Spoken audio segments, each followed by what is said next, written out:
وآخر دعواهم أن الحمد لله رب العالمين۔ اس حلم کے اسباب کیا ہیں؟ حلم کے اسباب میں سے سب سے پہلا سبب الرحمت للجہال، جاہل تو جاہل ہوتا ہے، اس پہ رحم کھانا چاہیے، تب حلم بردباری آتی ہے۔ رقت قلبی جب انسان کے اندر ہو تو پھر وہ جاہلوں کے ساتھ رحم کا معاملہ کرتا ہے۔ القدرت علی الانتصار، جب انسان کی طاقت ہو کہ وہ بدلہ لے سکے گا، لیکن سعت الصدر، اس کے سینے میں فراخی ہو، بڑی سے بڑی بات کو بھی وہ کنٹرول کرنا جانتا ہو، بڑی سے بڑی بات کو بھی وہ اگنور کرنا جانتا ہو، تو پھر حلم بردباری اس کے اندر پیدا ہوتا ہے۔ اس لیے امام غزالی رحمۃ اللہ علیہ کہا کرتے تھے، جب کسی کو معاف کیا جاتا ہے تو اس کا مطلب یہ نہیں ہوتا کہ یہ معافی کا مستحق تھا۔ وہاں حلم و بردباری اختیار کرنے والے کہتے ہیں میری گریٹنس یہ ہے کہ میں اس طرح کی باتوں کی پرواہ نہیں کرتا۔ الترفع عن السباب، تیسرا سبب یہ ہے جب انسان گالی گلوچ سے اپنے آپ کو بچا لیتا ہے، علو الہمہ، ہمت والا انسان بنتا ہے۔ پھر کیا ہوا؟ کسی نے اگر میرے ساتھ زیادتی کا یہ قدم اٹھایا ہے تو میں بھی ویسا بن جاؤں۔ عالی ہمت جو اختیار کرتا ہے اس کے اندر حلم بردباری آتی۔ الاستہانۃ بالمسیء، بڑی سے بڑی برائی کرنے والے کی بھی پرواہ نہ کرنا، اس کو معمولی سمجھنا، یہ اس وقت انسان کے اندر پیدا ہوتی ہے جب انسان اجر و ثواب پہ نظر رکھتا ہے۔ الاستحیاء من جزاء الجواب، پانچواں سبب یہ ہے کہ اس کے اندر حیا آ جائے کہ اگر میں جواب دوں گا تو میرے اور اس میں فرق کیا رہا۔ ما افحش حلیم ولا اوحش کریم، عربی کا مقولہ ہے جو حلم بردباری کرنے والا ہے وہ فحش گوئی نہیں کرتا۔ ولا اوحش کریم، کبھی بھی کرم کرنے والا، نیکیاں کرنے والا کریم انسان کبھی بھی وحشت زدہ نہیں ہوتا۔ اس کی نیکیوں کی وجہ سے اللہ رب العزت اس کے دل کی زندگی کو آباد کر دیتے ہیں۔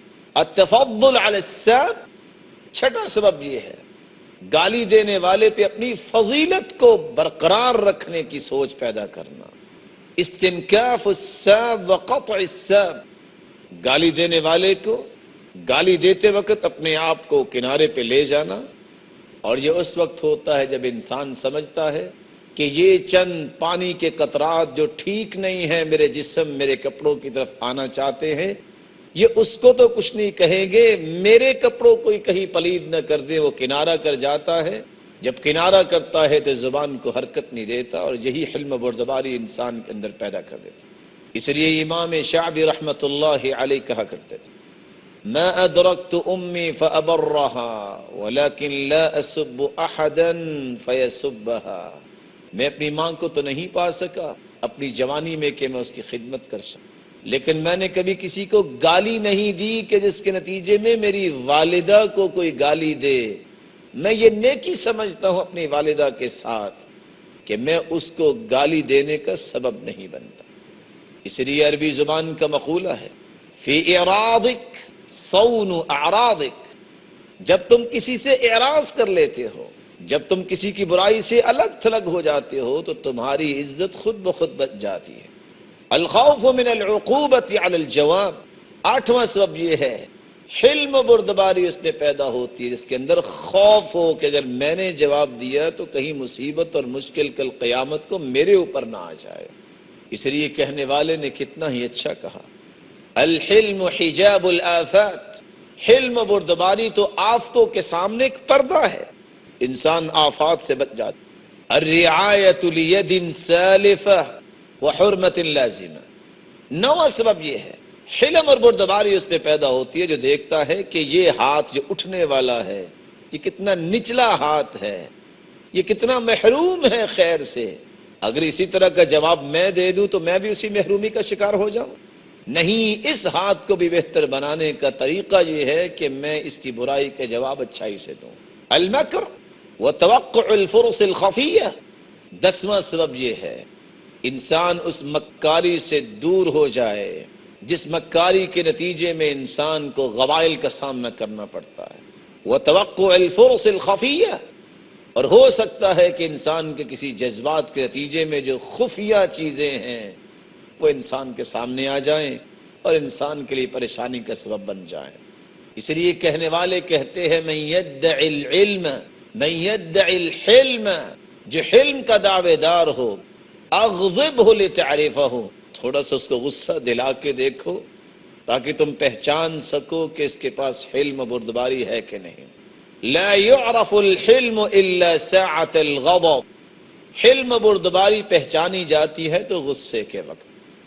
اور معاویہ رضی اللہ تعالی عنہ اس لیے کہا کرتے تھے لا حلیم الا ذو عسرۃ ولا حکیم الا ذو تجربۃ، جس کو زمانے کے تھپیڑے نہ پڑے ہوں اس کے اندر حلم و بردباری نہیں آتی، جو تجربات سے نہ گزرا ہو اس کی زبان پہ حکمت و دانائی جاری نہیں ہوتی۔ کس طرح یہ احنف ابن قیس جب اس کی لونڈی اس کے نو مولود بچے کے لیے آگ کے کوئلے لے کے آئی تاکہ اس کی سردی کے پہلو کو درست کیا جائے، تاکہ اس کو ٹھنڈک سے بچایا جائے، اور وہی انگیٹھی چلتے چلتے اس کے ہاتھ سے چھوٹ گئی اور نو مولود بچے کے اوپر گر گئی اور بچے کی ڈیتھ ہو گئی۔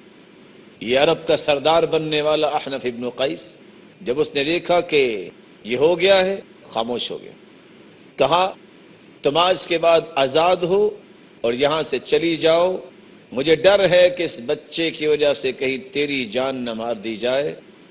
غصے کے وقت حلم و بردباری کی پہچان ہوتی ہے۔ اللہ رب العزت ہم سب کو حلم و بردباری کی نعمت سے نوازے۔